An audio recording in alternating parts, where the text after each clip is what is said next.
আসসালামু আলাইকুম, কেমন আছেন সবাই? বন্ধুরা, আজ আমরা ঘুরে দেখব মাদারীপুর জেলার রাজৌর উপজেলার খালিয়া গ্রামের কিছু গুরুত্বপূর্ণ ঐতিহাসিক স্থান। প্রথমেই আছে রাজা রাম রায় চৌধুরীর স্মৃতিচিহ্ন।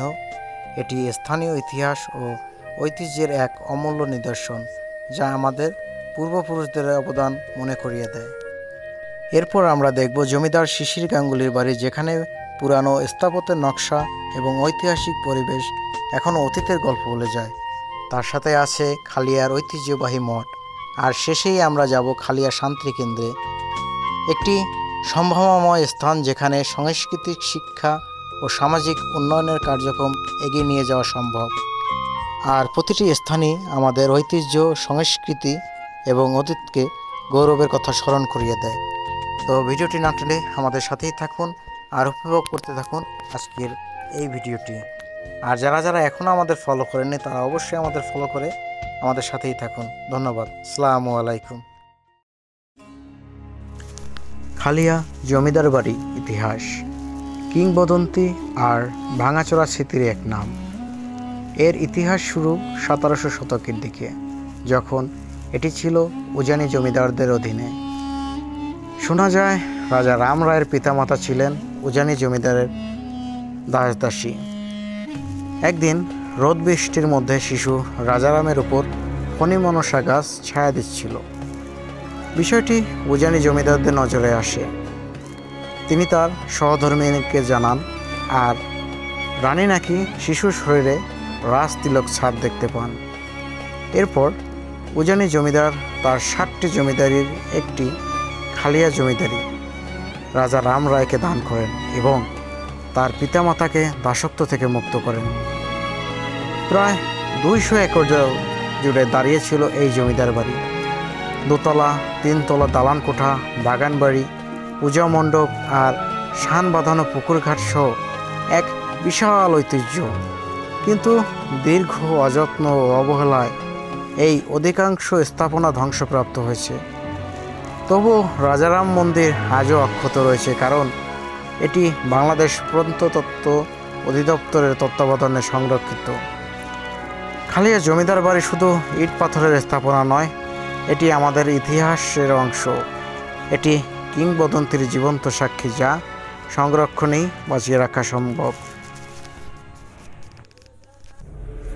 রাস্তার পাশে দাঁড়িয়ে আছে এক ভাঙাচোরা প্রাসাদ। দেওয়াল জুড়ে শ্যাওলা, ছাদে লতাপাতার আস্তরণ, আর ভেতরের অন্ধকার রুমগুলোতে বাদুড়ের বসতি। যে বাড়ি একদিন ঐতিহ্য আর গৌরবের প্রতীক ছিল, আজ তা নিঃশব্দে দাঁড়িয়ে আছে স্মৃতির পাহারায়। দূর থেকে চোখ পড়ে একটি বিশাল তোরণ। হ্যাঁ, এটাই ছিল সেই মহিমান্বিত প্রাসাদের প্রবেশদ্বার, যেখানে একসময় গাড়ির চাকা আর মানুষের কোলাহলে থামত সম্মানের সাথে। এখন কেবল ঝরে পড়া রং, ভাঙা ইট আর সময়ের ক্ষত চিহ্ন। হ্যাঁ বন্ধুরা, এটাই ভারতের প্রাক্তন রাষ্ট্রদূত বিভা গাঙ্গুলির পৈতৃক বাড়ি, আর এর মালিক ছিলেন মাদারীপুরের খালিয়া অঞ্চলের প্রতাপশালী জমিদার শিশির গাঙ্গুলির। তখনকার দিনে এই প্রাসাদ ছিল তার ক্ষমতা আর মর্যাদার দৃশ্যমান প্রতীক। কিন্তু আজ সবই ইতিহাস। গুল্ম আর লতায় ঢাকা ছাদ, ভাঙা জানালা দিয়ে হাওয়ার স্রোত, আর ভিতরের গভীর নীরবতা মনে করিয়ে দেয় সব কিছুরই শেষ আছে। এই বাড়ির প্রতিটি ইট, প্রতিটি লতা মনে হয় যেন ফিসফিসিয়ে বলে, আমরা একসময় ছিলাম জীবন্ত। তো বন্ধুরা, আমি আপনাদের দেখাচ্ছি ভিতরে গিয়ে বর্তমানে ভিতরের কী অবস্থা। ভিডিওটি না টেনে আমাদের সাথেই থাকুন।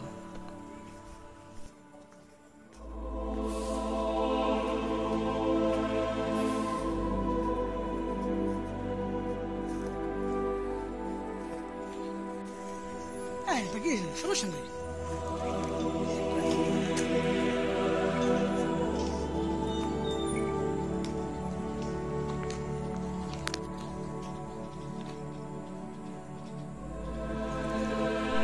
ভিতরটা দেখতেই যেন শরীরের লোমটা দাঁড়িয়ে গেল। কি একটা ভয়ঙ্কর অবস্থা, গাটা যেন শিরশির করছে। আল্লাহ, কি একটা অবস্থা, ভিতরে একদম দুর্গন্ধ। আমি এত বছর এখানে পড়াশোনা করেছি, তারপরেও আমার মনে হয় না আমি কখনো এখানে আসার এই দুঃসাহস করেছি। এই প্রথম আপনাদের জন্য আমি এখানে এসেছি। তো আমি একটা জিনিস ভাবছি যে এখানে এক সময় রাজত্ব করত, কত না দাস দাসী ছিল তাদের, কতটা আরাম আয়েসের রুম ছিল এগুলো, আর এখন এটা একটা ধ্বংসাবশেষ। এটাই বাস্তবতা, এটাই মেনে নিতে হবে। পৃথিবীতে সব কিছুরই শুরু আছে, আবার সব কিছুরই শেষ আছে। তাই আমরা এখন একটু ছাদের দিকে যাব, আপনাদের এখানে ঘুরিয়ে যে ছাদের কি অবস্থা। আমাদের সাথেই থাকুন। এত বছর পরে ছাদটা যে এখনো অক্ষত আছে, এটা কিন্তু ভাবার বিষয়।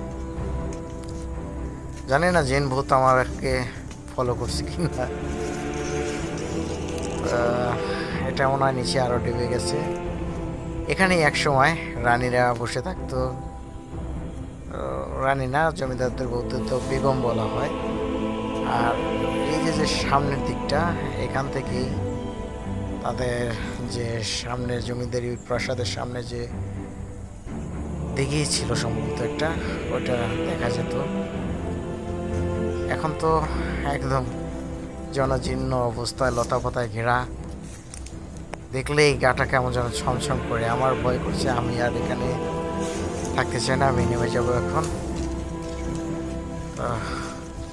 আপনাদের কীরকম অবস্থা এটা দেখে অবশ্যই আমাদের কমেন্ট করে জানাবেন।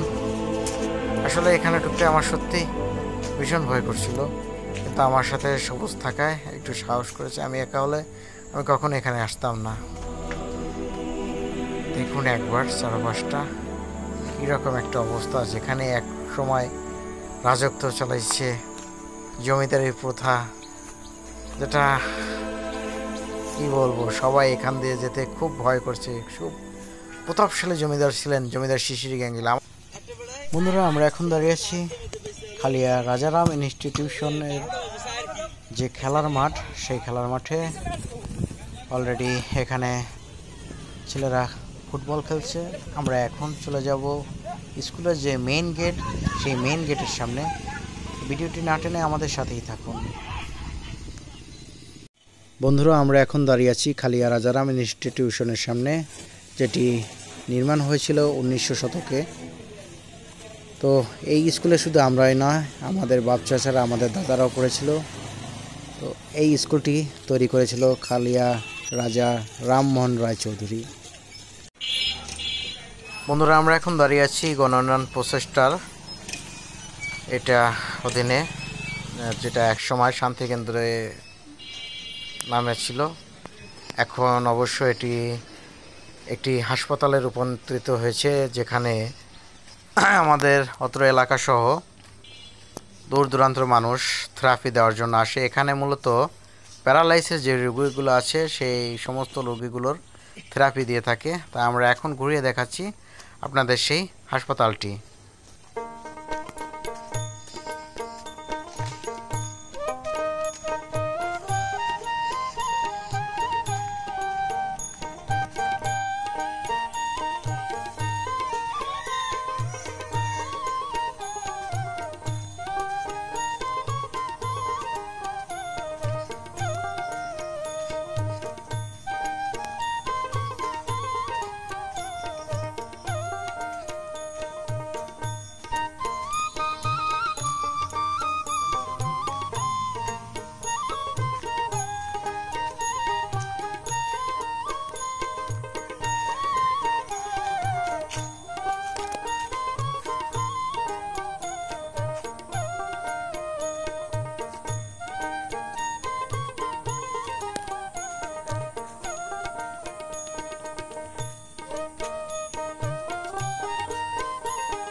খালিয়া গ্রামের এই মঠটি কালের সাক্ষী হয়ে এখনও দাঁড়িয়ে আছে। এটি নির্দিষ্ট কোনো বয়স সীমা এখনও জানা যায়নি, তবে এটি অনেক প্রাচীন, যেটি দেখতে হলে খালিয়া গাঙ্গুলি বাড়ি থেকে আপনাকে ভিতরে আসতে হবে। অনেক বছর পরে গ্রামে আসছি, আর গ্রামে আসার পরেই হঠাৎ তাল পড়ার শব্দ। আমরা যাই দেখি তাল গাছের নিচে কি অবস্থা। ওয়ারে খোদা, খুশিও লাগছে আবার ভয় করতেছে মাথার উপর না পড়ে। এই মাত্র যেটা পড়লো দেখুন, তাল পড়ে বেতাল অবস্থা, আমাদের ভাগ্যে নেই। তো এই একটা জিনিস দেখলাম যে আমরা যেটা কিনে খাই অনেক টাকা দামে, আর সেটা এখানে এইভাবেই ছড়িয়ে ছিটিয়ে আছে, যা না ওই জায়গায় যা সাহসে কুলায় না। এই মাত্র একটা পড়লো, সম্ভবত পানির ভিতরে পড়ছে, যেখানে নামা সম্ভব না, হয়তো ভাবতে পারেন মিথ্যা কথা। দেখেন কি পরিমাণ তাল পেকে পড়ে আছে, যা নেওয়ার মানুষে কোনো ই নেই। দেখেন কি পরিমাণ তাল, আসলে আমরা পাই না আর এরা খায় না, দেখছেন? দেখেন ওই তো সব পেকে লাল হয়ে আছে।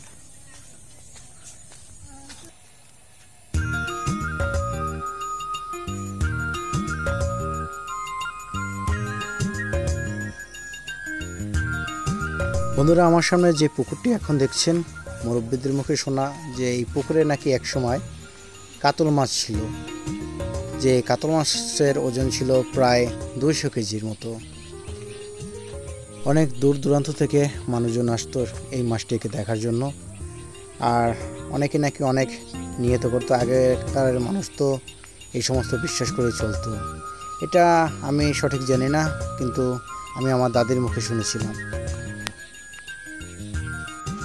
খালিয়া গ্রামে নবনির্মিত ফায়ার সার্ভিস এটি হওয়াতে এই এলাকা সহ রাজুর উপজেলার অনেক উপকার হয়েছে।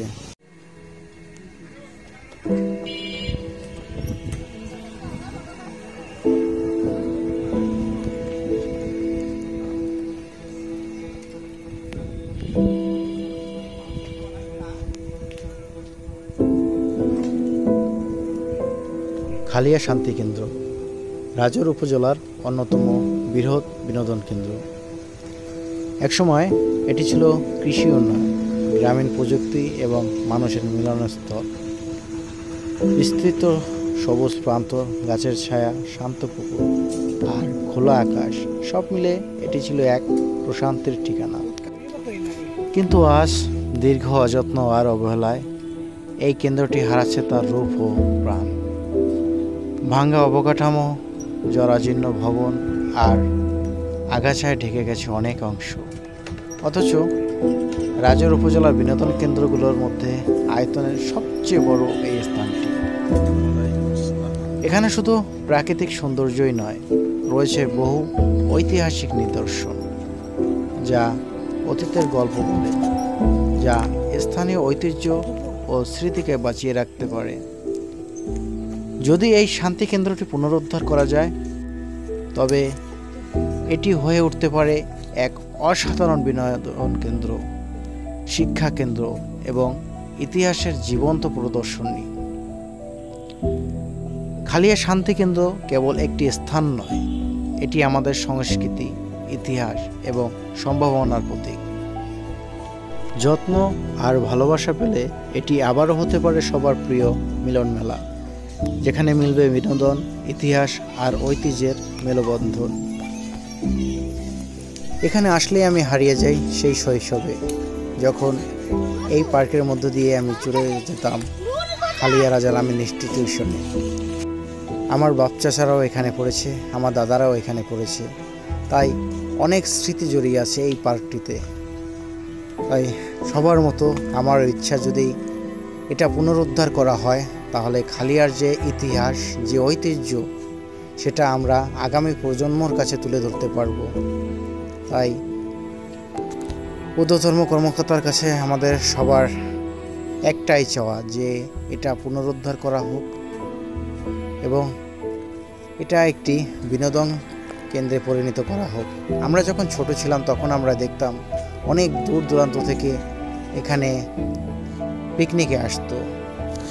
এখানে অনেক কিছু ছিল। আজ কালের বিবর্তনে এখন কিছুই নেই বললে চলে। অযত্ন আর অবহেলায় এক প্রকার ধ্বংসাবশেষ পড়ে আছে। এই তো কিছুদিন হলো আমরা কিন্তু এখানে দেখেছি যে সিনেমা শুটিংও হয়েছে। তো এই সমস্ত যা বই পুস্তকে আছে ঐতিহাসিক নিদর্শন, আমরা চাই আমাদের এই এলাকার যে নিদর্শনগুলো তা সারা বিশ্বে পরিচিত হোক। আর সর্বোপরি আপনাদের কাছে যেটা আমি চাই, আপনাদের ভালোবাসা। আপনাদের জন্য এতটা পরিশ্রম করি, সব পরিশ্রম ভুলে যাই যখন দেখি যে না, আপনাদের ভালোবাসা আমি পেয়েছি। যদি আমাদের ভিডিও আপনাদের একটুও ভালো লেগে থাকে অবশ্যই আমাদের চ্যানেলটি সাবস্ক্রাইব করবেন এবং আমাদের আইডিটি ফলো করে আমাদের সাথেই থাকবেন, যেন পরবর্তীতে ভিডিও পাওয়ার সাথে সাথে আমি আপনাদের সাড়া পেতে পারি।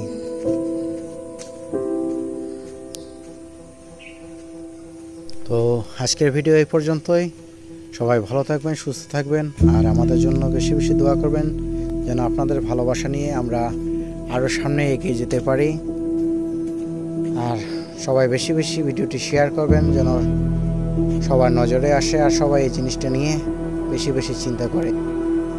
খালিয়া গ্রাম থেকে আজকের মতো বিদায় নিচ্ছি। আবার ফিরবো নতুন কোনো জায়গায় নতুন কোনো ভিডিও নিয়ে। সেই পর্যন্ত সবাই ভালো থাকবেন, সুস্থ থাকবেন। আসসালামু আলাইকুম ওয়া রাহমাতুল্লাহি ওয়া বারাকাতুহু।